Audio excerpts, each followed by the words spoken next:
Hi, this is Stephanie Miller from The Stephanie Miller Show. Please enjoy this exclusive clip from my show on Political Voices Network. The poor whistleblower, James Comer's investigation. Cliff, what? The Republicans have really barfed on themselves with this whole thing. Well, I mean, they built it up into this massive thing, and then, the Democrats didn't even need to do anything. It just collapsed on its own. What's so frustrating is this is all they ever do. Yeah.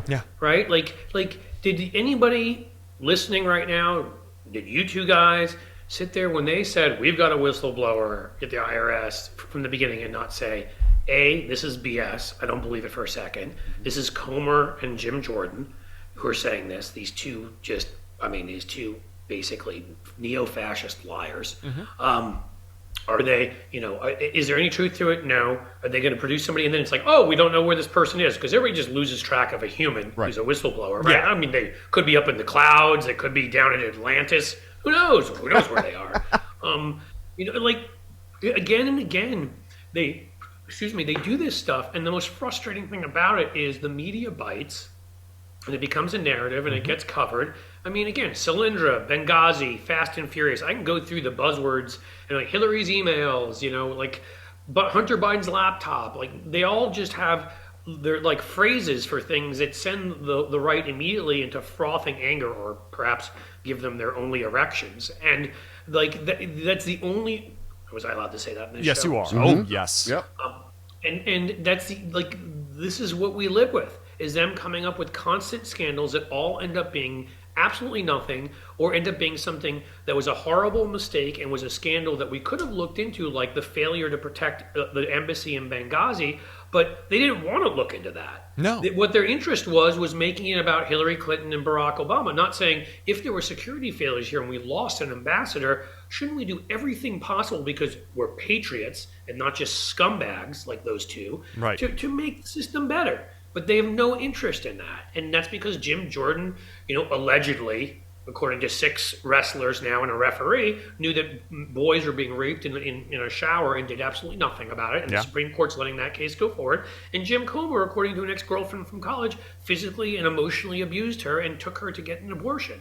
And again, I'm sorry, I don't bring these things up, and I fully support abortion rights. But Jim Comer doesn't. No. He just supports it for, these are alleged items and whatever, but once they get to courts of law, they'd be proven. These guys are just what you think they are. They are untrustworthy scumbags who are looking for power and are looking to destroy the opposition, have no morality among them, and yet we're taking anything they say seriously, or that anybody is incredible to me. Well, I mean, and I can't help but, like, every time we hear these things, they're talking about Hunter Biden and all of this stuff.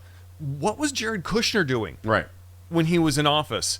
I mean, Hunter Biden has never been a part of the federal government.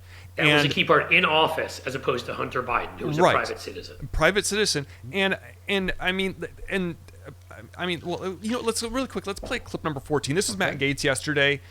He basically recites at the beginning of this clip the text message that Hunter Biden supposedly sent to a Chinese official that was relayed by this terrible source. Mm-hmm. I will make certain that between the man sitting next to me and every person he knows and my ability to forever hold a grudge, that you will regret not following my direction. I am sitting here waiting for the call with my father. Sounds like a shakedown, doesn't it, Director? I'm not going to get into commenting on that. You seem deeply uncurious about it, don't you? Almost suspiciously uncurious. Are you protecting the Bidens? Oh, boy. I mean, first of all, Matt Gaetz, who I'm going to assume at some point in his life, allegedly, Let's go with allegedly there too, and then you can tell the truth about him. I believe that Matt Gaetz was coked up and said, "Hey, do you know who my daddy is?" at one point or another in his life. He got arrested for drunk driving a number of times. And his dad got it fixed for him. Right? And he is somebody who allegedly has trafficked women, and there are some, I think the big federal investigation ended sadly, but there are other investigations going on, I believe, over that. He's somebody who broke into the skiff, where our secrets were with a cell phone, and put our secret. I mean, he's not a real person. I mean, he's a joke. There were text messages exchanged and Venmo payments for paying for drugs and these escorts. I mean, all Yeah. of this is out there. And so for him to like sit there and talk like, oh, these texts, I guarantee, if Hunter sent that message, it wouldn't surprise me. Was he sitting there with his dad? No, because that's the way an addict talks. That's what they do. And Yeah, sorry, I didn't mean to interrupt you. Go ahead. no, I was Sorry. going to say, and for him to like accuse Christopher Wray of defending the Bidens was just complete. I mean, it's just, these people are not serious people. No, they're clowns, and they should be treated every second. That's why I like these clips that go viral of Goldman and Swalwell just ripping them, because to give them any respect or treat them with decorum is to debase the institution, because they don't belong there.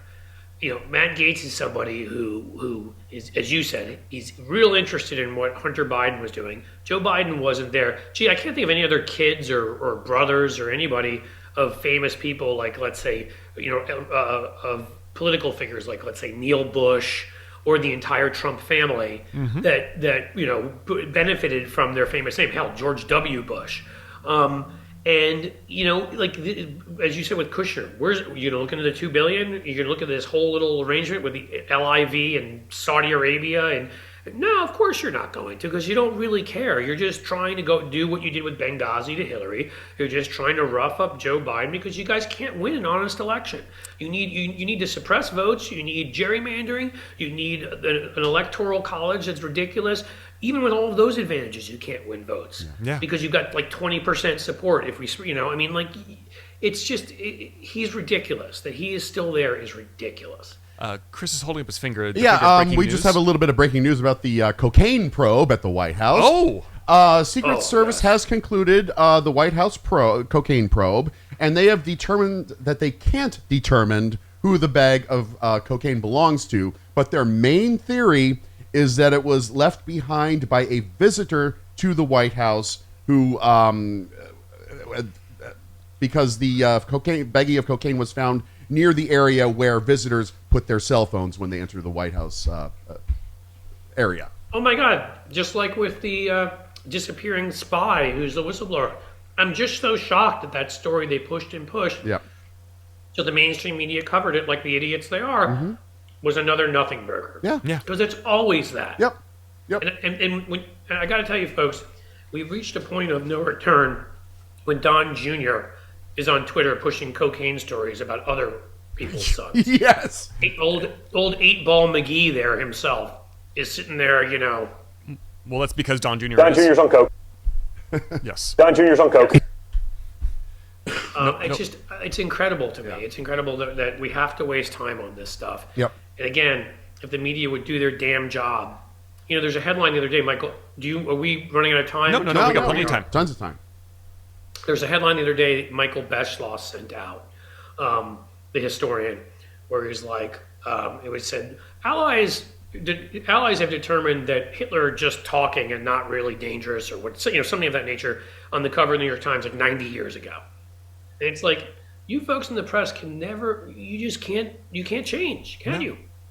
Like, your job is to spot these things first and warn the rest of us. Instead, you're that lagging factor that sits in the back, both sidesing yourselves to death. While the rest of us are looking at one group of people who, you know, again, whether it's Gates, whether it's, you know, Jordan, Comer, whoever, allegedly have committed all sorts of crime, and our ex-president indicted, and all these, you know, these things like that. But you're going to take the word of these people on things when you've been played again and again on Benghazi and Solyndra and the birth certificate and you know, what else? Can we go all the way back to Whitewater? Why not, for fun? Yeah. I mean, they've been doing this for years. Well, I think also the thing is, in addition to doing it for years, they've been getting away with it for years. They've been able to get these things as far as they have, so they've gotten more brazen and more daring, which is completely insane. Like in the case with this supposed whistleblower, who's not a whistleblower. This is a person who has been indicted and is now trying to save his own ass. He was indicted before the midterms last year. And as soon as Republicans took control, he came in there saying, hey, I've got this information. I got this information. You need to know about it. They weren't paying attention to the fact that he had already been indicted for lying to the FBI. And they go around and say that it was in this, like, that he lied in the same meeting with the FBI about the Hunter Biden stuff, about his own track record. So you can't take anything he said in that interview serious. No, and again, context and history matter. Yeah. This is a party where I don't care. And again, I'm talking about a country here, folks, not a race. So don't come at me with this racism stuff. Mitch McConnell married Elaine Chao, whose dad was a roommate of one of the eventual top Communist Party members in China. The shipping business suddenly grew by leaps and bounds with normalized trade relations. Mitch McConnell led that fight. Right. Oh, and magically somebody is giving money, we don't know who it is, to the University of Louisville McConnell Center so that they can send kids abroad on a trip to where? China. Yep. Mike Pompeo comes in as Secretary of State, and oops, he just forgets to mention that he has an investment in a Chinese technology company that could be dangerous to us. Ivanka gets 3,287 trademarks. Jared Kushner actually is sitting with families from Hong Kong, talking about those special visas people can get to come in, and work or who are educated and whatever, and is selling them as soon as Donald Trump is arrested. Donald Trump makes all his products in China. Like, we can go on and on. Remember the bank account Donald Trump had in China that was exposed? Like, these guys paid more can even taxes get in away China with. than he paid here. It was, I think, a part of that story. Right. And then, of course, there was a spy found at Mar-a-Lago, Chinese spy 6 months ago, which I'm sure wasn't a problem, that there were all sorts of secret documents on our nuclear capabilities and our defense lying around in the crapper, at Mar-a-Lago. I mean, it just goes on and on, like the lack of credibility they have on this, in the many ways they have undermined us in the interest of communist, or whatever you want to call it. It's really more like robo-capitalist, fake communist China at this point.